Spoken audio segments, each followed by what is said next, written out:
Bonjour à tous. Alors la deuxième partie de la vidéo des charismes.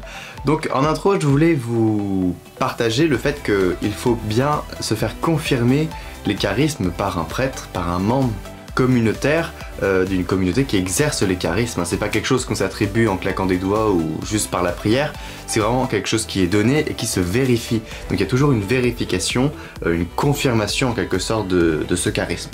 Pour cette deuxième partie, on va voir les charismes un peu surnaturels, et puis après on va parler de comment les discerner, comment les exercer, comment les recevoir. Voilà, c'est quelque chose d'assez complexe parce qu'on n'a pas l'habitude de lâcher prise et de laisser l'Esprit Saint guider notre esprit.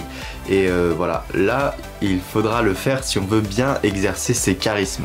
Je rappelle que les charismes que je vais évoquer, c'est à propos du texte que j'ai pris directement sur le site de la communauté de l'Emmanuel, parce qu'il était très bien fait, je le lis, je le cite et je le mets en lien en description.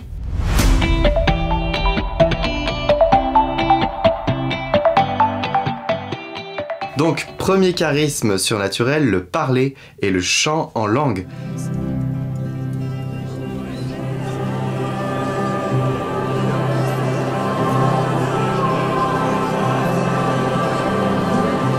Saint Paul dit, et il évoque, celui qui parle en langue ne parle pas aux hommes, mais à Dieu.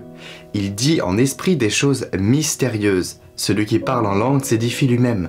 Le chant en langue est le seul charisme qui soit surtout au service de celui qui l'exerce. Parce qu'on avait vu que les charismes, c'était quand même des charismes qui s'exerçaient en mission, voilà. Le chant en langue, c'est pendant une louange, voilà, après l'invocation de l'Esprit Saint. C'est beaucoup pour nous, le chant en langue. Mais on va voir que ça peut s'exercer aussi pour autre chose. Quand nous sommes en prière, quand nous louons, il arrive un moment où nos paroles sont comme impuissantes à dire ce que nous voulons dire à Dieu. Eh bien, l'esprit nous fait alors balbutier des syllabes qui servent à exprimer la réalité de notre prière. C'est l'esprit qui donne de prier en langue, et bien souvent après l'effusion de l'Esprit Saint. Mais c'est aussi nous qui prions ou qui chantons en langue. Si je n'ouvre pas la bouche, si je ne commence pas à parler ou à chanter, bien évidemment, il ne se passe rien. Vous avez peut-être déjà entendu le chant en langue, c'est un peu des petites paroles, des syllabes, des compositions de mots qui ne veulent pas dire grand-chose, mais parfois, plus rarement, il arrive qu'une personne dise dans une langue qu'elle ignore une parole qui signifie vraiment quelque chose. Et ainsi, on a l'exemple d'une personne qui, pendant une assemblée de prière, avait dit en arabe, une langue qu'elle ignorait, la phrase « Dieu, mon seul espoir », et cette phrase avait été comprise par quelqu'un, par un Jordanien présent ce soir-là, et il en fut profondément touché. Vous voyez, donc l'esprit passe aussi à travers nous par ce charisme-là, pour toucher le cœur de ceux qui nous entourent. Et là, on arrive au charisme de parole. Une personne peut se sentir poussée dans la prière à donner une parole venant de l'Esprit Saint. On distingue couramment, alors il y en a trois types, hein. On va commencer par la première, la prophétie.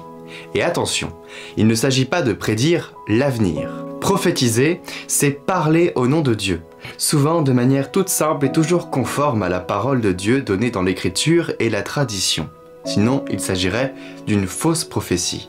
Alors attention, parce qu'il y a beaucoup de fausses prophéties qui circulent sur YouTube. Hein, des personnes qui disent qu'ils voient la Vierge Marie, Jésus leur apparaître, le texte c'est un peu copie conforme de Medjugorje mais avec un peu une choucroute boubi-boulga de tout ce qu'ils veulent dedans.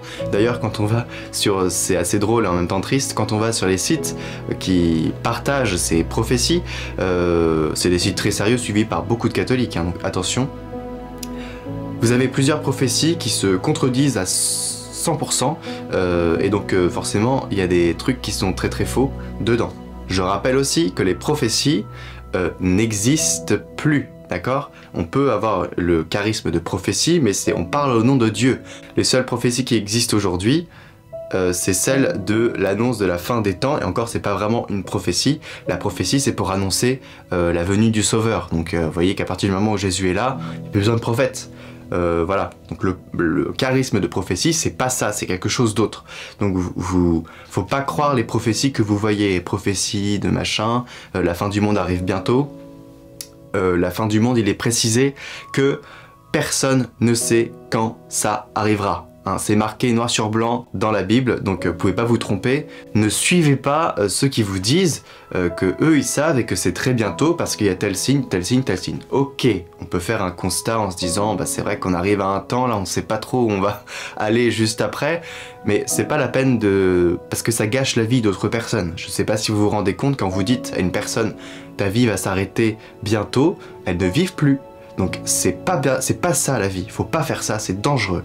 Et vous perdez les âmes en faisant ça, donc ne partagez pas ce genre d'infos, n'allez pas sur les vidéos très étranges avec des personnes qui vous parlent de elles savent, elles ont reçu, machin.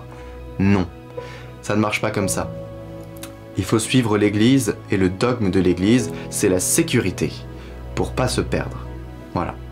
Alors, du coup on continue sur les prophéties, on reconnaît ce charisme aux effets qu'il produit.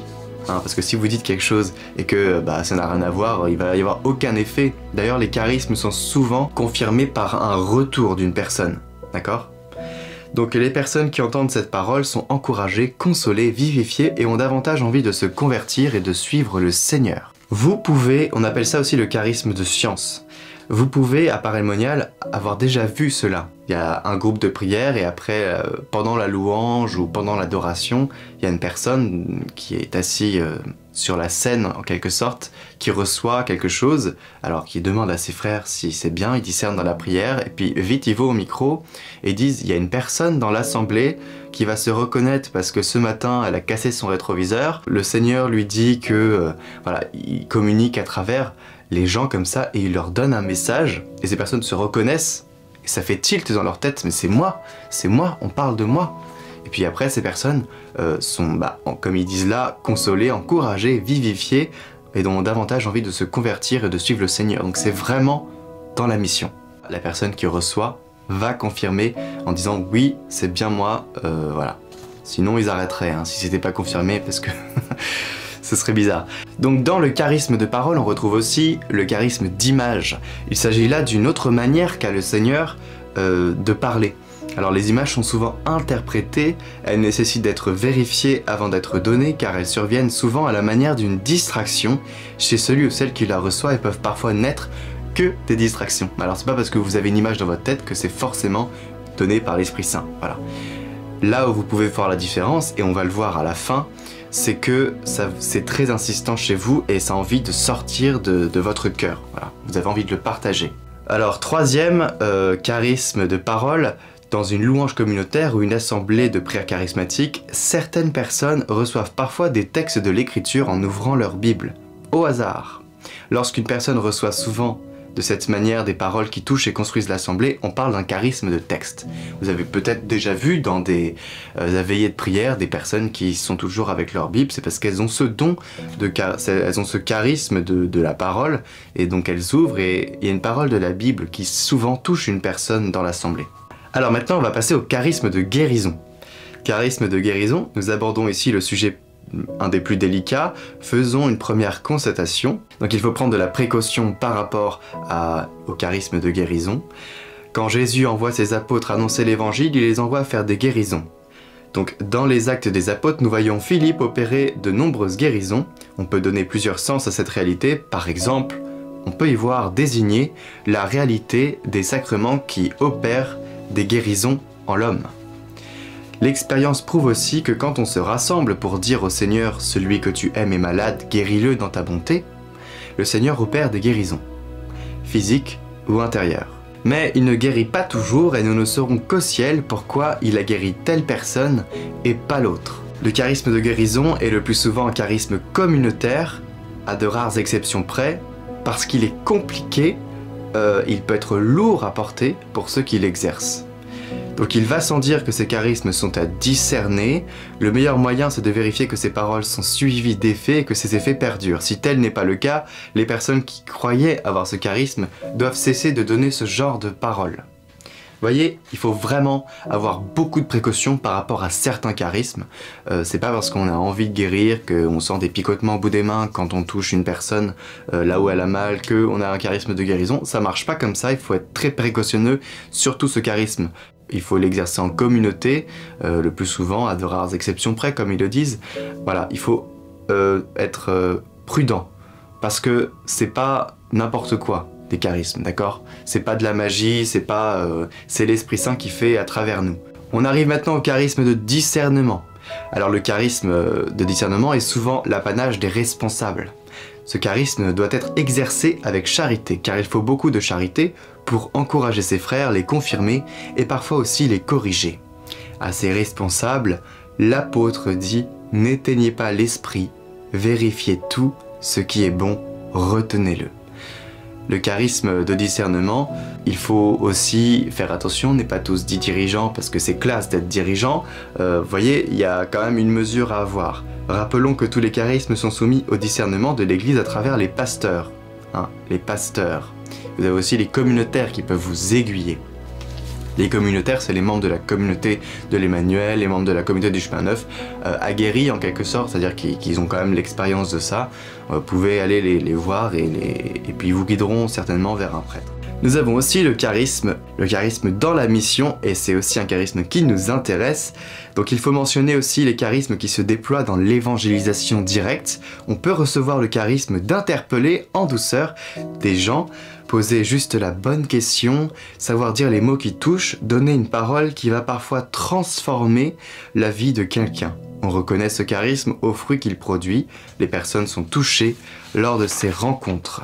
En situation d'évangélisation directe, certains vont sentir quel est le bon texte de l'écriture à lire, ou bien vont recevoir un charisme d'exhortation. Enfin, précisons que l'Église a élargi encore bien davantage sa vision des charismes. Par exemple, elle dit que la vie consacrée est un charisme, dans la mesure où elle aide les baptisés à tendre vers le but qui est la vie éternelle. On parle aussi des communautés comme de charismes.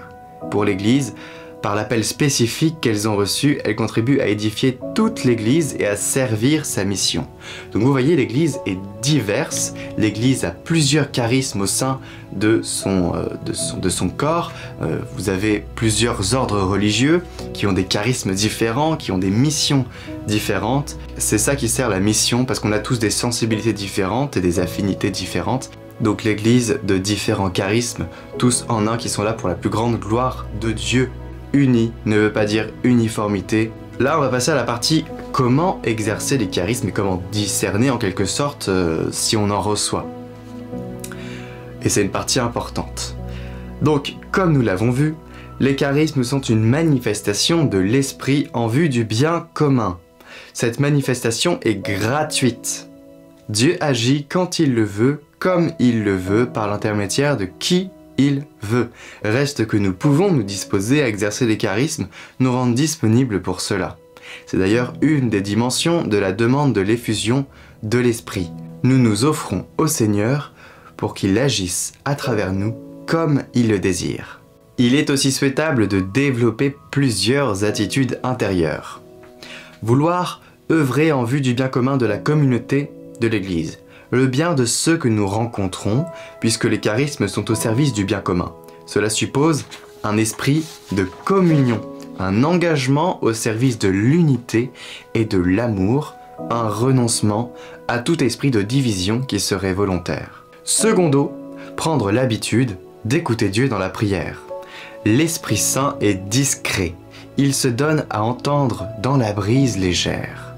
Comment pourrions-nous entrer dans une docilité habituelle à l'Esprit Saint si nous ne développons pas une réelle vie de prière?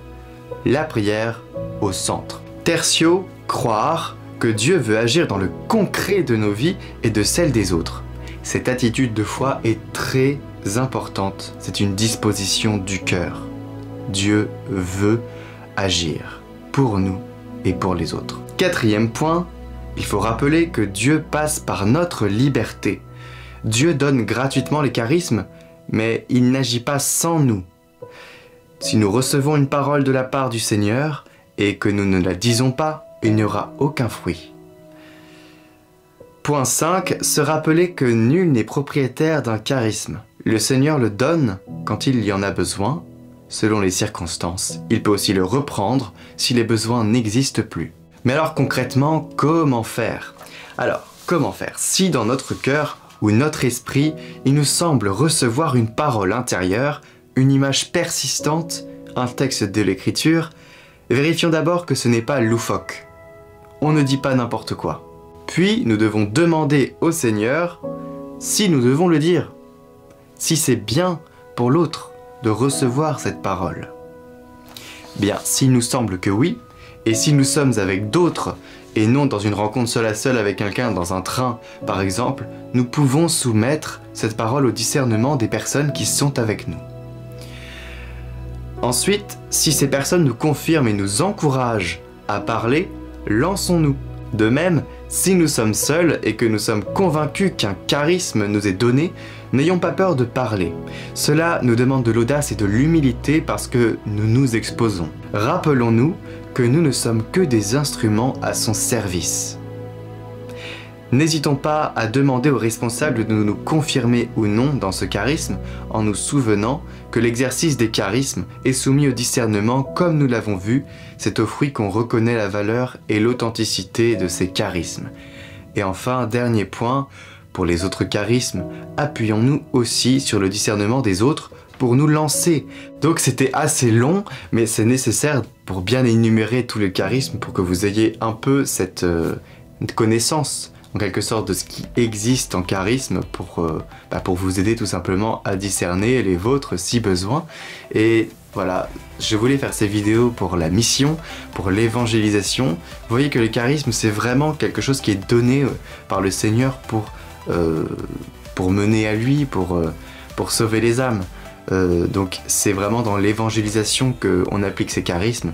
Donc demain on verra le témoignage que je vous avais promis sur ma conversion et aussi dimanche nous verrons la conclusion de ce parcours, de ce petit parcours sur les jours de l'évangélisation. Nous verrons la voie de l'excellence qui sera une bonne conclusion pour la mission et vous allez voir que tout va se condenser. Ce sera vraiment une conclusion assez courte en réalité et vous allez peut-être vous rendre compte qu'au final, la charité, la fraternité, la mission, le corps, la communion de l'Église, des membres de l'Église, avec la prière, ça fait tout.